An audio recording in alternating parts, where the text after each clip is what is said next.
We begin with the latest developments surrounding the files related to Jeffrey Epstein.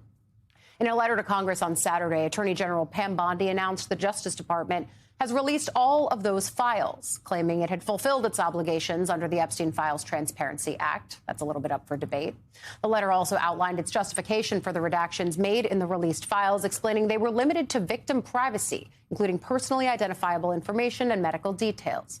Republican Congressman Thomas Massie of Kentucky, who led the charge to pass the Epstein Files Transparency Act, along with Democratic Congressman Ro Khanna, was asked yesterday about this new reasoning from DOJ. Watch. Yesterday, the DOJ sent Congress a letter explaining the reason for all these reactions. So you are not satisfied with that? No, they're citing deliberative process privilege in order not to release some of the documents. The problem with that is the bill that Ro Khanna and I wrote says that they must release internal memos and notes and emails about their decisions on whether to prosecute or not prosecute, whether to investigate or not investigate. Do you still have confidence in Pam Bondi as Attorney General? I don't think Pam Bondi has confidence in Pam Bondi. She wasn't confident enough to engage in anything but name-calling in a hearing. And so, no, I don't have confidence in her. I'm not really sure he ever did, but that's also beside the point.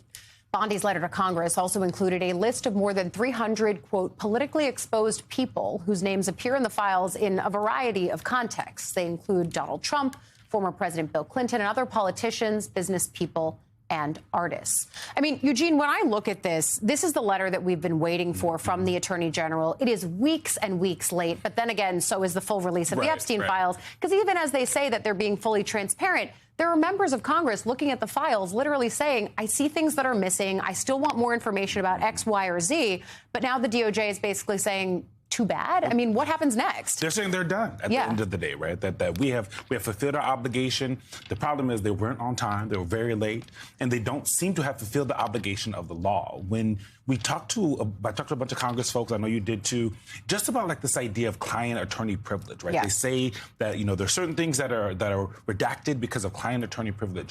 Who's the client and who's the attorney? That also wasn't a reason why they could redact. Yeah, in the literal law. And some of the redactions that they've done, they kind of explained why, but they were supposed to, according to lawmakers who wrote the law, explain each redaction, right? Maybe that's coming soon at some point, but with Pam Bondi saying, finito, that we have fulfilled our obligation with this list of 300 folks. You know, Beyonce's on there. There's, you know, Marilyn Monroe is on there. There's a bunch of dead people on there. Elvis, people whose names were in tweets that got picked up and they threw it on this list, kind of a poke in their eye at Congress, as she did this week. Yeah. I think what's really interesting here and concerning is that both the White House, the DOJ, have not really focused on the victims, right? They have not taken that aspect of it seriously.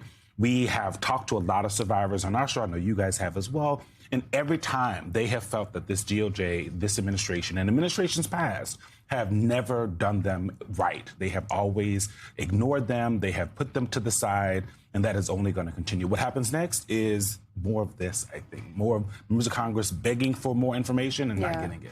And this is also why I think it's so important that we've seen these parallel tracks, right? Yes, Congress is the initial genesis of this law that pushed for compulsion of transparency here. But that's just one side of this equation. The other side is that the House Oversight Committee is still doing their investigations. It's not moving as quickly as some people might like. There are questions about partisanship on the part of the Republican majority, who they're subpoenaing, why they're not rushing to subpoena, for example, key members of the administration like Howard Lutnick, who are mentioned in the files, who had some kind of a relationship with Epstein. Nothing to say of the president himself. That's even a bigger fish that they will have to at some point figure out how they square, getting Bill Clinton but not Donald Trump. I digress. These are all questions I ask James Comer on a pretty regular basis. But now does this tilt the focus to, okay, if DOJ is actually done, do you now have to just rely on the committee and the slow plotting work that they're doing? They have to rely on the committee, and more important, they're going to have to rely on Democrats on the committee kind of being being sly and sometimes tricking their Republican counterparts to do things. And frankly, at the end of the day, they might have to wait when Democrats actually have the gavel. If that happens at the end of 2026, if they flip the House, then 2027 is going to look a lot different when it comes to these Epstein files. And I think Democrats have already started saying we're putting folks on notice that's going to change. But they have to win first. Yeah, they have to win first. And I've been doing some reporting on the fascinating dynamics of the way that they are trying to use Epstein as sort of a way in to some skeptical MAGA voters that might have felt lied to by members of the Trump orbit. They promised transparency. That's not what they're getting. And so Democrats are trying to use this and use it as a way to talk about other economics issues or systems that work for the haves versus the have-nots. This is sort of a larger underpinning that I think we'll be following over the course of the next few months on the road to the midterms. Want to dig in a little bit more on this, too, with former litigator and MS Now senior legal reporter Lisa Rubin. Lisa, thanks for joining us to start the day. I know you've been reporting on this all weekend. We were texting about it a little bit on Saturday. And I think the thing that stood out to me in your reporting is the way that you're talking about this deliberative process privilege that the DOJ is trying to cite here. Why does it not count? Why does it not work? Well, Ali, one reason it doesn't work, and Congressman Massey was talking about this over the weekend on some of the weekend shows, is it's not a part of the bill. So let's start there. Congress sometimes does, sometimes doesn't recognize various privileges and immunities that parties, including the Department of Justice, will use to try and withhold or redact documents. But when they wrote the Epstein Files Transparency Act, Massey and Congressman Khanna provided for a bunch of different reasons that files could be redacted or withheld, and privileges weren't one of them. It's as if the Department of Justice has sort of inserted the Freedom of Information Act and dropped it right into the Epstein Files Transparency Act. And just to zoom out for a second, the Freedom of Information Act is a federal law that allows people to essentially act as their own private litigators and try and get documents from the federal government. Oftentimes, the government can withhold or redact those on the basis of different grounds, including the deliberative process privilege. That's a privilege that's meant to protect internal deliberations. But nowhere in the Epstein Files Transparency Act is there a provision made to redact, much less withhold, documents on those bases, Ali. And so is that enough for Congress to be able to make another run at this through DOJ? And what is the mechanism for that? Because we've had multiple moments, including this one, where a law is on the books that seems to be ignored by the White House or key members of the administration. And the next question is always, OK, so what do you do about it? What is the enforcement mechanism when it comes to full release of the Epstein files? Well, there are sort of two things we can think about. One is the House Oversight Committee had already had a subpoena out to the Department of Justice well before the Epstein Files Transparency Act was ever in play. And the House is within its rights to try and enforce that subpoena. That subpoena doesn't necessarily call for widespread disclosure to the public in the form of a searchable database that we have now, but they can and likely will try to enforce that subpoena. But let's go back to your more fundamental question about the mechanism for enforcing the Epstein Files Transparency Act.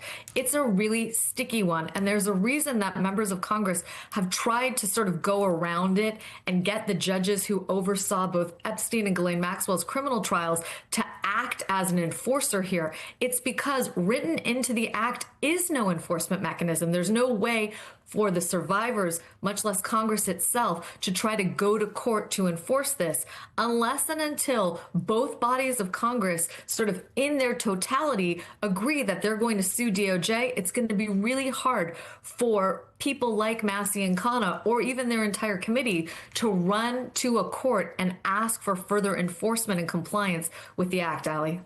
Yeah, you're bringing up two really sticky potential paths going forward, because on the one hand, I've had multiple members of the House Oversight Committee come on and say to me, hey, we've had the subpoena hanging out there to DOJ since last summer and still not been fully complied with. So that's just one avenue that there are already complaints about. And they were hoping, frankly, that the Epstein Files Transparency Act would fix the need for them to have to continue pursuing that subpoena. Obviously, that's not the case. And then, of course, you look at the other thing that you brought up there, the idea that there might have to be some kind of unanimous or at least hugely bipartisan vote to compel something from DOJ. And if it was this hard to get something done through Congress the first time on just the Epstein Files Transparency Act itself, which took months, that is going to be a very tough road to hoe, especially in a midterm election year.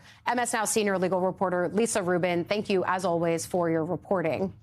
And Lisa and I often talk about, when we talk about the Epstein issue, as the court of law and the court of public opinion. And it's on that second court that I want to focus, because there's two other notable headlines I want to get to related to the Epstein files. Veteran Hollywood talent agent Casey Wasserman is selling his agency amid growing controversy over his ties to Jeffrey Epstein and convicted accomplice Ghislaine Maxwell. Wasserman made the announcement in a memo to staff on Friday. Recently released files by the DOJ include email exchanges from 2003 that the Wall Street Journal describes as, quote, flirtatious between Wasserman and Maxwell. Wasserman told staff he felt he had, quote, become a distraction to the firm's work. The decision to sell his agency also comes after the departure of several high-profile talent from his firm. Wasserman, though, is chair of the 2028 Los Angeles Olympics. And according to the Journal, the committee organizing the games last week voted unanimously to keep him as chair. That's according to people familiar with the situation. And finally, chief legal officer at Goldman Sachs and former Obama White House counsel Kathy Rummler has announced she's leaving that firm. Rummler cited media attention over her past correspondence with Jeffrey Epstein, saying it had become a, quote, distraction. Yes, we're using that word a lot. The DOJ's recent release of Epstein files revealed that Rummler exchanged dozens of friendly emails with Epstein over the years, including after his 2008 conviction, calling him, quote, sweetie, Uncle Jeffrey, and writing, quote, well, I adore him. It's like having another older brother. Emails also show Epstein's assistant confirming luxury gifts for Rummler, including a designer bag. Rummler's spokesperson said the documents are consistent with Rummler's longstanding explanation that she knew Epstein through shared legal clients while working as a criminal defense attorney. I mean, this is, I think, the way that accountability is probably going to happen, right? Especially as DOJ is stonewalling the potential for any further release. There's open questions about if there would be any further prosecution, which then squarely leaves the court of public opinion, which, look, is messy because we have a system of justice in this country where you are innocent until proven guilty. And yet, that's where this is driving. Yeah, and at the end of the day, people like Wasserman, they still have all their money. You know, he's going to be fine. Rummler's going to be fine, right? At the end of the day. Yeah. So the court of public opinion is about people saying, you know what, this is not what we're accepting, right? And you're right, it is sticky because being in these files does not mean that you did something wrong. Marilyn Monroe, another person, probably did not do anything wrong with Jeffrey Epstein, we can assume. But when you look at what not just Democrats have been asking for, but also more importantly, Republicans, and most importantly, MAGA Republicans, they have been saying we want to see some heads figuratively roll around here because of the conversations folks were having with Epstein, especially people who were having conversations and interacting with him after he was found guilty of some of these things. And when you look at Wasserman, it didn't happen because, like, you know, all of a sudden he woke up. Chappell Roan, one of the most famous people that was on his, you know, that was on his list of folks, said, I'm leaving. People started leaving his firm. So he did become a distraction. But at the end of the day, what the survivors have been asking for, what members of Congress are asking for, are actual people in court.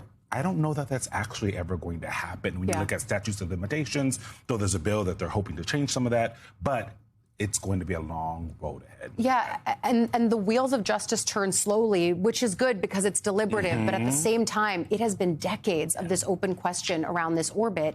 And I think we're waiting to see what, if anything, actually comes of transparency.